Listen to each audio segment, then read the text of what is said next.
Once upon a time, there was a very rich merchant. He had a lot of land and money.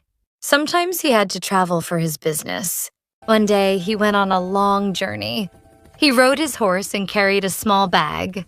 In the bag, there were some biscuits and dates because he had to cross a desert. There was no food in the desert. He finished his work and started to go home. On the fourth day, it was very hot. He went under some trees to rest.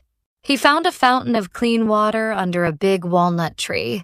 He tied his horse to a branch and sat by the water. He ate his dates and biscuits. After eating, he washed his face and hands in the fountain. While the merchant was washing, a giant monster suddenly appeared. The monster was very angry and had a big, curved sword in his hand. "Stand up," the monster shouted. "I will kill you because you killed my son." The merchant was very scared of the monster's ugly face and his loud voice. He shook with fear and asked, "Oh, sir, what did I do? Why do I have to die?" The monster said again, "I will kill you because you killed my son." "But," the merchant said, "how did I kill your son? I don't know him, and I have never seen him." The monster asked, "When you arrived here, did you sit on the ground? Did you eat some dates and throw the seeds away?"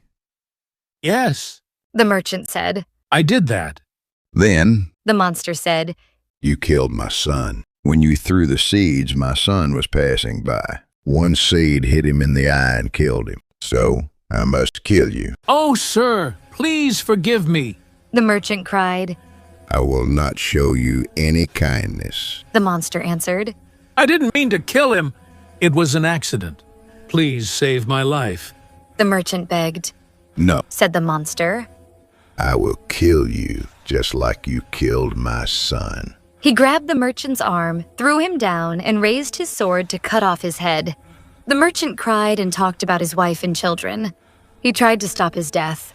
The monster waited until the merchant finished talking, but he did not feel sorry for him at all. At that moment, Scheherazade saw the sun rising. She knew the king had to go to work, so she stopped the story. "Sister, Dinazid said, this is a wonderful story." The next part is even more wonderful. Scheherazade answered. I can tell it to you tomorrow night if the king lets me live one more day. The king, Shahryar, enjoyed her story. He thought to himself, "I will wait until tomorrow. I can kill her after the story ends." The queen's father, the Grand Vizier, was very worried, but he was very happy when he saw the king. The king did not order him to kill his daughter. The next morning, before the sun came up, Dinazid said, "Sister, if you are awake, please continue the story." The king also wanted to hear it. "Finish the story of the monster and the merchant," he said. "I really want to know the end." So Scheherazade continued the story. The merchant saw that the monster really wanted to kill him. He said, "Please, I beg you, give me a little time.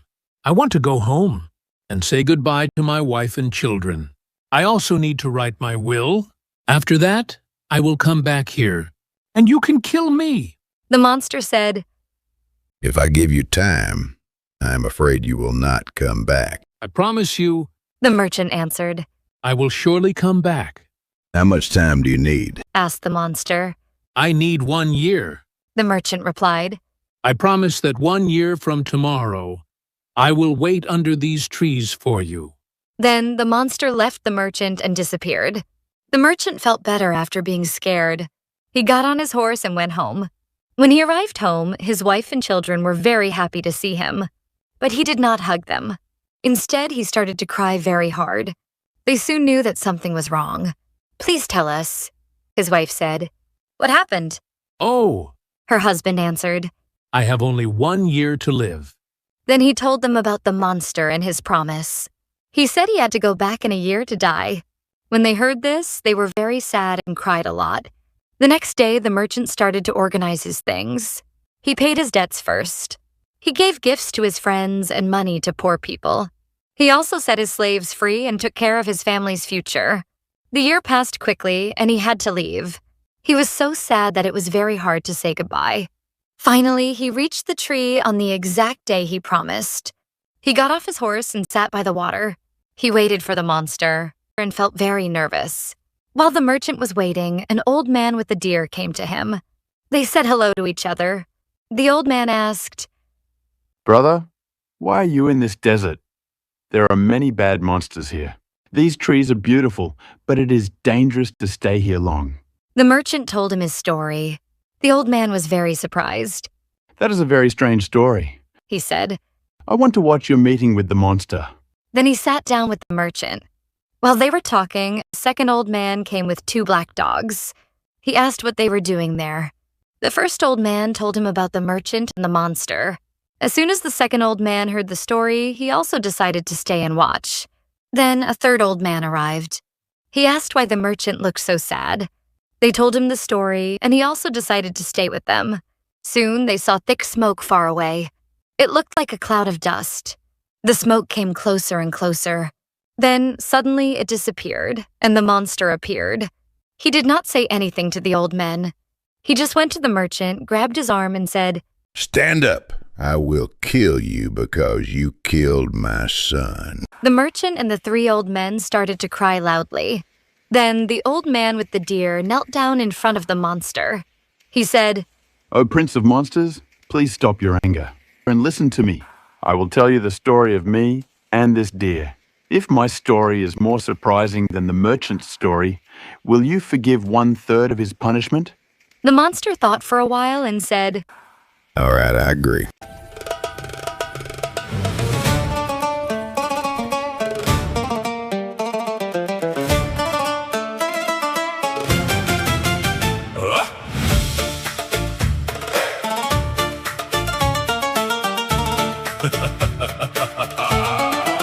One sunny day by a palm tree shade, a merchant stopped and a picnic made. He ate some dates and tossed the seeds without a thought, without a heed. The desert wind began to blow, the sky turned dark, the sun hung low. A giant genie appeared with fire, his eyes were full of burning ire. "Oh mortal man, what have you done? You killed my dear and only son." The merchant gasped, "What do you mean? I never saw your son, oh genie."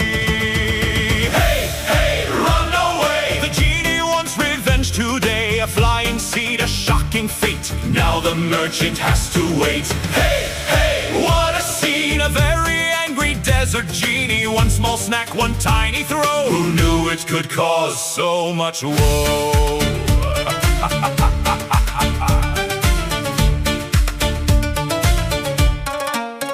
The merchant bowed and begged for grace. Fear was written on his face. "Let me return to say goodbye, then I'll come back and face my trial." The genie frowned and stroked his beard. The merchant shook and nearly teared. At last the genie gave a nod and vanished in a cloud so odd. Hey, hey, run away! The genie wants revenge today. A flying seed, a shocking fate. Now the merchant has to wait.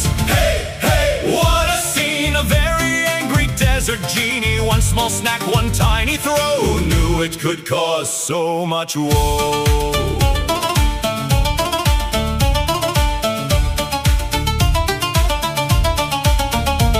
A year went by, the merchant came. He kept his word despite his shame. 3 old travelers gathered near to hear the tale and calm his fear. Could their story save his life? Could they end the genie's strife? The desert held its breath that day to hear what they would have to say. Hey, hey, gather round, the strangest story can be found. A merchant, genie, desert, sand, and fate that no one ever planned. Hey, hey, sing along, sometimes right can still seem wrong. In Arabian nights so bright, magic fills the moonlit nights.